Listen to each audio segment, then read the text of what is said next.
দীর্ঘদিনের ক্যারিয়ার, আপনি দীর্ঘ বহু বছরের ক্যারিয়ার, মানে এর মধ্যে সবচেয়ে যেটা আপনাকে নাড়া দেয় বা ফিল করেন বা স্মরণীয় এরকম একটা ঘটনা বলেন।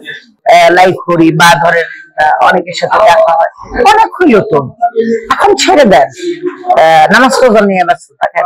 আমি অবশ্য তাদের উদ্দেশ্যে একটা কথা বলতে চাই, আপু নামাজ রোজা ওটা হচ্ছে আল্লাহর কাজ, আপনাকে দুনিয়াতে আল্লাহ তাআলা পাঠিয়েছেন, তার কাজ আপনি করবেন।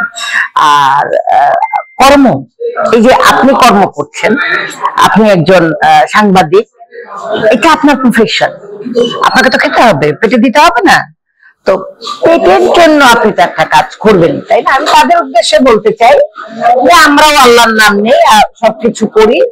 ওনারা যেটা ভাবেন যে আমরা বোধহয় কাজ করলে আল্লাহর নাম নেই না, এটা আসলে ওনাদের অ্যাবসলিউটলি খুব ভুল ধারণা।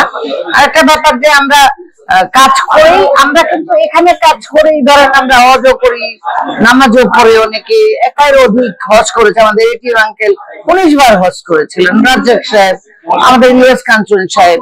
এটা হচ্ছে কাজ, কর্মের জন্য আমি যে কোনো জায়গায় যেতে পারি। আর আল্লাহর কাজ আল্লাহর কাজ। অনেকে বলে বুড়া হয়ে গেছেন, এখন আর করার দরকারটা কি? আমি তাদের উদ্দেশ্যে বলতে চাই, আমি অনেককেই বলি এখনো আমার অতটুকু বয়স হয় নাই যে বয়সে সরকারি কর্মকর্তারা রিটায়ারমেন্টে যায়। আমি এখনো ওই পর্যন্ত যাইনি, 57 বছর বয়সে যাই। তো আমি তো এখন 57 হয় নাই। আচ্ছা, সিনিয়র আরো অনেক লোক আছে, তিনারা কাজ করছেন না? ওনারা এই যে দেখলেই একটা গদবাদা বক্তব্য সবাইকেই বলে। তো আমি অনেক ছোটবেলায় এসেছি, এখনো আছি, এবং এখান থেকেই মরে তাতে মনে করেন যে কে কি বললো না বললো তাতে আমার কিছু যায় আসে। আর একটাই কথা, এটাকে ভালোবেসেছি, কাজ করে যেতে চাই এখানে, আর আপনাদের মাঝখানেই থাকতে চাই। ভদ্র মহিলা দেখি, ছোট্ট মানে বয়স কত হবে, 25-26, তার সাথে আরো একটা ছোট বাচ্চা মেয়ে আছে। তো ওখানে আমি যখনই যাই, এই মেয়েটাকে আমি দেখি, সে আমার যাওয়ার দিকে তাকাইয়া দাঁড়াইয়া। তো আমি খুব করে মানে যে আমরা আসলে খুব মিনবাই উইথ মিলস, কারণ ওখানে গিয়ে আমি যেটা ভাবলাম, আই আল্লাহ, এখানেও চাই। আমার মনে হয় মেয়েটা আমার কাছে কোনো সাহায্য চাইছে বা কোনো কিছু এক্সপেক্ট করছে যে আমি তার কোনো হেল্প করবো। এরকম 2-3 দিন দেখার পর একদিন এই মেয়েটা, আমি যখন চুচুমদিকে দেখে বের হয়েছি, শ্বাস করে উনি এসে আমার পায়ে ধরবো। আমি বলতে স্যার, পায়ে ধরবেন না, আপনি ছাড়েন, কি সমস্যা কি আমাকে বলেন। আমি ভেবেছি সে হয়তো কয়টা টাকা চাবে আমার কাছে বা কোনো হেল্প চাইবে। উনি আমাকে বললো আমার আম্মা ভাত খাচ্ছে, আপনি কি একটু আসবেন? তা আমি বললাম কোথায় আপনার আম্মা? আমি দেখলাম যে উনি আইসিইউতে ভাতটা নিয়ে বসে আছে। ভিতরে গেলাম, ভিতরে যাওয়ার পর সে ভদ্রমহিলা আমার দিকে তাকাই আছে এমন ভাবে, আপু আমি কখনো তার এই চাহনি এখনো পর্যন্ত ভুলতে পারিনি।